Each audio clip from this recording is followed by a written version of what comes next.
Samobby didn't become Endgame largely because of the writer's priorities and narrative choices. Not because Relationships itself was flawed. Let's break it down. Writers' priorities and fan service. The creators John Hertz, Jaden Schwartzberger, and Josh Hurd had admitted that they leaned into certain relationships based on what they thought would drive drama and fan debates. Sam and Miguel was the first love storyline that they wanted to circle back to, while Robbie and Tori was meant to give both Tori and Robbie a sense of growth after being outcasts. In other words, it wasn't about realism or healthyism. It was about drama, overlooking the healthy pair. Sam and Robbie's relationship stood out because they pushed each other towards growth. Sam helping Robbie open up, Robbie encouraging Sam to trust herself. They weren't built on guilt, jealousy, or manipulation. They had natural chemistry paralleling their parents' rival turned ally arcs. But the show often avoided letting the healthiest couples win early because they think it kills the tension. Instead, the writers kept recycling conflict-heavy couples, even though those were more toxic. Sam and Miguel's jealous cycle, and Robbie and Tori's trauma bonding. The whole sucker argument. The writers justified Sam and Miguel as a full sucker. Miguel was Sam's first love, so they thought ending that would be satisfying. Similarly, they used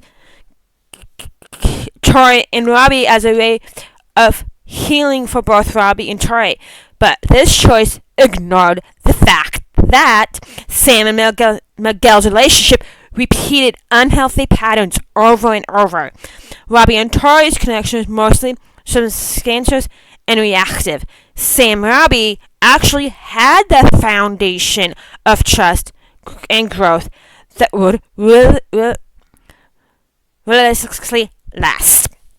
Fans see it as a missed opportunity. By silencing Sam and Robbie, the show underdeveloped both Sam and Robbie's individual growth arcs. Ignore the parallel that Sam and Robbie would have mirrored Daniel and Johnny's eventual parent partnership, a union of their kids symbolizing balance. We wrote toxicity, jealousy, manipulation, and rebound dynamic over genuine care. Many fans feel this left the teen romance less meaningful and undermined what Cobra Kai often does best, showing that growth comes from balance and mutual respect.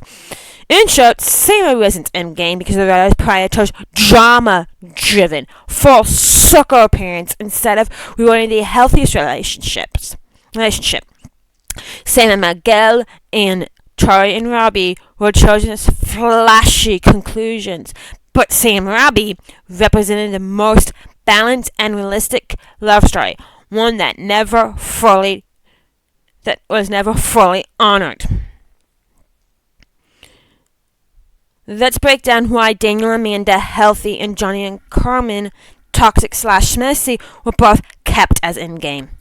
Daniel and Amanda, the stable anchor. Daniel and Amanda, marriage was only consistently healthy relationship in the show, and the writers knew that they needed one rock couple to count all the chaos around karate feuds, rivalries, and teen drama. Mutual respect and balance. Amanda calls Daniel out when he's obsessive, but never undermines him. Daniel listens and adapts eventually. Partnership parenting. They work together with Sam and Anthony, presenting a united front. Conflict resolution. Even though they argued, Amanda frustrated with Daniel's Cobra Kai obsession or Daniel's hiding things, they resolved it with communication instead of manipulation. Especially Daniel and Amanda were safe in-game. Their healthy relationship present what true maturity and balance looks like. Johnny and Carmen, the messy but romantic choice. In contrast, Johnny and Cameron's relationship had red flags built on secrecy. Johnny hid things from Miguel and Carmen, especially during their early relationship. Rushed bonding. Much of their connection was based on Johnny wanting to step up for Miguel, not on a deep compatibility. Repeated immaturity. Johnny often prioritized his rivalry with Daniel or his pride over Carmen. Carmen tolerated a lot of Johnny's flaws without him fully maturing until the very end. So why did the writers keep him as Endgame?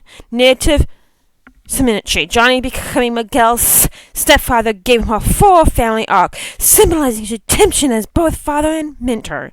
Fan service. Many viewers rooted for Johnny to win love after his tragic past with Ali, and Carmen was framed as his choice at stability. Gem of his realism. Instead of writing him into a healthier earned relationship, the writers leaned into the emotional payoff Johnny finally having a family. The contrast between healthy and versatile relationships, adults versus teens. With the adults, the writers showed both sides, Daniel and Amanda, as proof as that strong, healthy, love lasts, and Johnny and Carmen as a messy but hopeful road for Johnny's growth. Message: Daniel and Amanda demonstrated that true balance and respect led to long-term success, while Johnny and Carmen were about giving Johnny a happy ending, even if it wasn't the healthiest choice. In short, Daniel and Amanda were Endgame because the show needed one stable and healthy adult relationship as its anchor. Johnny and Carmen, although toxic at times, were Endgame because the writers wanted to reward Johnny with family redemption, even if it meant overlooking the imbalance in their relationship. Just like in Cobra Kai, the writers wrote contrasting healthy versus toxic dynamics. Only this time, the storytelling breadcrumbs point towards Belly and Conrad being the villain game, while Jeremiah and Belly is deliberately being framed as a toxic rebound that will not let. Let me break it down. Why is Conrad and Belly the healthy relationship? Conrad and Belly's story have become consistent with what Jenny Han calls a true first love arc. The way it's been written, the relationship is not about easy comfort, but about growth, respect, and depth. Emotional depth. Conrad actually sees Belly for who she is, and not just who he wants her to be. He listens to her dreams, college, swimming, Paris trip, and encourages them. Selflessness. Even in season 3, Conrad's choices are often about Belly's happiness over his own. Stepping back when he thought she was happy with Jeremiah, even though it hurt him. Mutual growth. Both Belly and Conrad had to grow through grief, insecurity, and communication struggles, the kind of the growth that leads a foundation for lasting love. Why Jeremiah and Belly is a toxic relationship. Jeremiah and Belly's romance is written with red flags baked into it, meant to show it is a temporary, unsustainable choice. Betrayal. Ignored. Belly overlooking Jeremiah's cheating twice is a sign that she's settling, not choosing. Guilt and manipulation. Jeremiah uses Susanna's memory, Belly's guilt, his own emotions to keep Belly tied to him. Surface level comfort. Their relationship is based on being easier fun, but it lacks the depth and trust and long-term vision that Belly and Conrad has. Jeremiah's insecurity. He often undermines Conrad to elevate himself, which shows he can't actually trust Belly's choice or his own worth. The story includes pointing towards Conrad and Belly ending. Endgame. Jenny Han herself has said she sticks close to the books. And in the books, Belly ends up with Conrad. The show mirrors that through breadcrumbs, narrative framing, Conrad voiceovers, Belly's flashbacks, Belly's emotional highs are always tied to him, not Jeremiah. Family approval. Laura supports Conrad for Belly, but is hesitant about Jeremiah. Even Susanna, in her letters, leaned towards Belly and Conrad. Themes of real love. real love versus rebound. The story is about Belly learning the difference between infatuation / comfort, Jeremiah, and lasting and complicated love. Conrad, why Jeremiah and Belly won't be in game. Jeremiah and Belly is being used as a narrative device.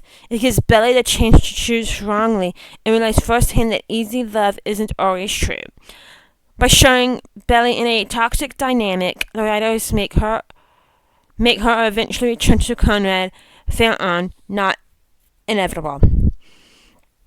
Conrad and Belly, death, growth, respect, and true love equals Endgame. Jeremiah and Belly equals manipulation, betrayal, and shallow comfort, temporary detour. The show is leaning into the drama by letting Belly believe Jeremiah might be the right choice, but all the emotional and narrative weight is stacked in Conrad's favor.